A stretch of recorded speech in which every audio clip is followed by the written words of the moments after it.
अस्सलाम वालेकुम। Spectrum securities से इमरान में मैंने एक बार फिर आप लोगों के साथ हाजिर। बुल्स ने एक अच्छा कमबैक दिखाया, बड़ा इम्प्रेसिव कमबैक दिखाया पिछले हफ्ते। और न सिर्फ ये कि वीक ऑन वीक बेसिस पे एक इम्प्रेसिव गेन रिकॉर्ड किया, बल्कि वॉल्यूम्स भी जो है वो हमें नज़र आए। और दो के पिछला हफ्ता सिर्फ 3 सेशंस का था, लेकिन उसके बावजूद हमें अच्छे वॉल्यूम्स जो हैं वो पिछले हफ्ते नज़र आए। और इंडेक्स ने 4 हफ्ते के हाईएस्ट लेवल पे जो है वो 15 तारीख का जो सेशन था वो क्लोज़ किया, जो जो जुमा था।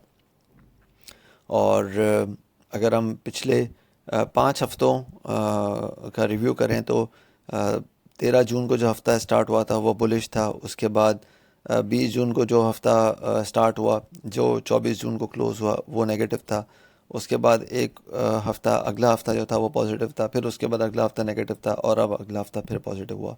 तो ये पास इन द पिलो वाला सिनारियो जो है वो हमें पिछले 5 हफ्तों से नज़र आया। लेकिन खैर, it was all in all a very good week for the bulls. और 730 पॉइंट्स के नेट गेन के साथ हमने ये हफ्ता क्लोज होते हुए देखा। बुल्स ने 42,499 का हाई दिखाया, और इंडेक्स ने शुरू में 41,223 का एक लो दिखाया था। लेकिन उसके बाद बुल्स ने जो है वो पलट के नहीं देखा, और 42,499 का हाई लगाने के बाद 42,075 पे या 074.91 पे जो है वो सेशन क्लोज़ किया, हफ्ता भी और आखिरी सेशन भी। वॉल्यूम्स की अगर बात करें तो 289.6 मिलियन शेयर्स ट्रेड होते हुए नज़र आए KSE 100 इंडेक्स स्टॉक से, जो कि पिछले हफ्ते के मुकाबले, जो कि पिछला हफ्ता 181 मिलियन का था, उसके मुकाबले में काफ़ी इम्प्रेसिव गेन था वॉल्यूम्स में। और दो के, जैसे मैंने शुरू में भी अर्ज़ किया कि दो के ये सिर्फ 3 सेशंस वाला हफ्ता था, लेकिन उसके बावजूद 59.5% जो है वो वीक ऑन वीक टर्म्स पे हमें इंक्रीमेंट नज़र आया वॉल्यूम्स में, which is a good sign.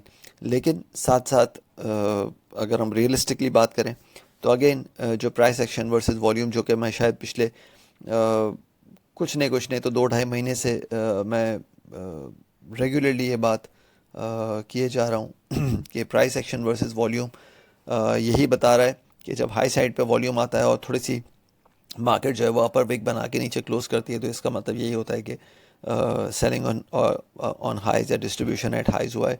क्योंकि यही वॉल्यूम, अगर इसी तरह का एग्रेसिव वॉल्यूम अगर लो साइड पर नज़र आए तो फिर नज़र आएगा कि हाँ, चेन ऑफ हैंड्स हुआ है या एक्यूमुलेशन स्टार्ट हुई है। लेकिन अनफॉर्चुनेटली हमें वॉल्यूम्स जो है वो अप साइड पर नज़र आते हैं। तो ये एक अगेन एक बड़ा क्लियर इंडिकेशन है कि सेलिंग या डिस्ट्रीब्यूशन ऑन हाइज ही ट्रिगर हुआ है। पिछले हफ्ते भी में भी अगर देखें तो हमने जो जो पिछला हफ्ता था उसमें हमने ये देखा था कि सॉरी, पिछले हफ्ते के सेकंड लास्ट सेशन में हमने देखा था कि 132.49 मिलियन शेयर्स ट्रेड किए थे KSE 100 ने, और उसमें फिर 42,360 का हमने एक हाई लगते हुए देखा था। अनफॉर्चुनेटली फ्राइडे को जब 42,500 के आसपास मार्केट थी तो उस वक्त वॉल्यूम निकला, लेकिन उसके बाद जब मार्केट नीचे आना शुरू हुई और इनफैक्ट 42,100 के नीचे मार्केट ने क्लोज़ किया, तो फिर और वो जो क्लोजिंग थी वो 5 सेशंस में पहली नेगेटिव क्लोजिंग थी। यानी कि फ्राइडे, थर्सडे, वेडनेसडे और उससे पहले जो 2 सेशंस थे उनमें ये जो टोटल 5 सेशंस थे, इनमें पहला सेशन हमने देखा था ये फ्राइडे वाला जो लॉस में क्लोज हुआ था, और इस लॉस वाले सेशन में वॉल्यूम गायब हो चुके थे। और वॉल्यूम इस तरह गायब हुए थे कि थर्सडे और फ्राइडे को अगर कंपेयर करें तो फ्राइडे को 42% वॉल्यूम कम थे थर्सडे के मुकाबले में। तो ये भी अगेन बता रहा है कि डाउन साइड पे वॉल्यूम नहीं आता, अप साइड पे वॉल्यूम आ जाता है, तो पंप एट डंप एक्शन जो है उसमें किसी किस्म का कोई डाउट नहीं है। अब आने वाले हफ्ते की बात अगर करें तो उससे पहले मैं थोड़ा सा ये बता दूं कि मंडे का सेशन किस तरह से एक्सपेक्टेड है। फर्स्ट, हमने advanced bearish deliberation block pattern बनते हुए देखा है फ्राइडे को, प्लस 42,470 पे रिजेक्शन देखिए जहाँ पे 50 डेज मूविंग एवरेज है। फिर वॉल्यूम्स कम हुए हैं और साथ साथ जो मोस्ट इम्पॉर्टेंट पॉइंट है वो ये कि फ्राइडे का सेशन डार्क क्लाउड कवर, वैसे तो एडवांस बेरिश डेलिब्रेशन ब्लॉक तो बना, और ये मैं बहुत डिटेल में आप लोगों के साथ पहले भी जो है वो डिस्कस कर चुका हूँ कि डेलिब्रेशन ब्लॉक पैटर्न जो है वो क्या होता है। और डार्क क्लाउड कवर मतलब जितने candle stick patterns mostly use हो रहे होते हैं या मोस्टली नज़र आ रहे होते हैं, उन सबको मैं एक सेपरेट वॉइस नोट में आप लोगों के साथ शेयर कर चुका हूँ। तो आई डोंट थिंक कि उसकी ज़रूरत है कि मैं बार बार उसको रिपीट करूं।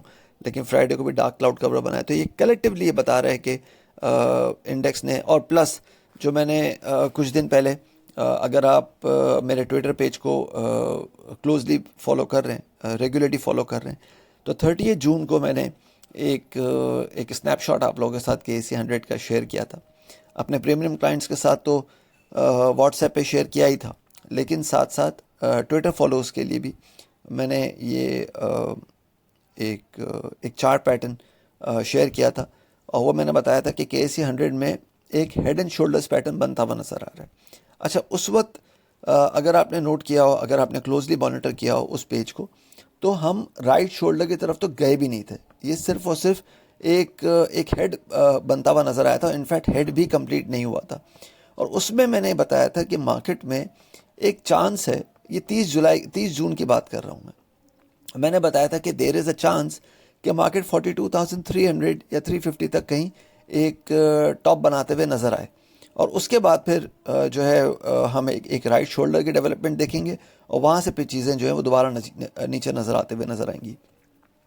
हमने देखा कि इसी तरह से हुआ कि मार्केट ने एक राइट शोल्डर बनाया 42,300 से थोड़ा सा ऊपर 42,499 बनाया, लेकिन इंट्राडे बेसिस पे बनाया ना, और वहाँ से फिर चीज़ें जो है वो दोबारा नीचे आना शुरू हो गई। तो it is a clear indication कि वो head and shoulders pattern complete हुआ। साथ साथ उस हेड एंड शोल्डर पैटर्न के साथ साथ एक डिसेंडिंग ट्रेंड लाइन भी बनना शुरू हुई थी, डिसेंडिंग ट्रायंगल बनना शुरू हुआ था, और इसकी मैंने इंडिकेशन आप लोगों को दी थी 14 जुलाई को, यानी कि थर्सडे को। और इसमें जो मैंने 14 जुलाई को दोबारा से अपने ट्विटर पेज जो IMEMN15 जो मेरा ट्विटर हैंडल है, उस पर मैंने दोबारा से 30 जून का भी स्नैपशॉट लगाया, और 30 जून का और 14 जुलाई का दोनों मैंने जो है वो स्नैपशॉट्स लगाए, और ये मैंने बताया कि 30 जून को जो जो जो एक्सपेक्टेड पैटर्न बन रहा था वो बना, और फिर डिसेंडिंग ट्रायंगल भी बना, और ये सब का सब बता रहा है कि अपना मार्केट ने जो है वो एक अच्छा टॉप लगा लिया है, और नाउ इट्स टाइम कि हम उसका करेक्शन जो है वो देखें या डाउन साइड रिवर्सल दोबारा से देखें। तो फ्राइडे की बेस पे हम इंट्राडे टर्म्स पर अगर बात करें तो शायद मंडे या ट्यूसडे हम मार्केट को 41,780 से 41,780 से 41,550 या 500 तक जाता हुआ देख सकते हैं। याद रहे कि 41,400 की जो रेंज है ये इस वक्त बड़ी इंपॉर्टेंट है, और ये इसका मैंने जो है जिक्र वीकली आउटलुक में भी किया है कि आप सेल ऑन स्ट्रेंथ की तो स्ट्रेटजी आपकी होनी चाहिए, ठीक है ना जी। और डाउन साइड टारगेट आपका 41,900 से 780 फॉलोड बाय 41,580। नोट करें कि 41,320 से 280 का रेंज अगर टूटती है तो फिर हम सेलिंग प्रेशर को दोबारा एग्रीवेट होते हुए देख सकेंगे, और वो शायद इंडेक्स को 40,900 या 40,600 का जो बेरिश टारगेट है, जो शॉर्ट टर्म बेरिश टारगेट मैं काफ़ी टाइम से डिस्कस कर रहा हूँ, उसको कहीं एक्सपोज कर सकेगी। अपसाइड पे 42,470 शायद बहुत मुश्किल है कि नज़र आए, लेकिन यू नेवर नो, कभी भी एक जंप आ सकता है। तो शॉर्ट टर्म में 41,280 से 41,300 is the short term resistance. लेकिन अगर वीकली टर्म से बात करूं तो 42,000 माफ़ कीजिएगा, 42,280 से 42,380 की जो रेंज है वो शॉर्ट टर्म पे रेजिस्टेंस है।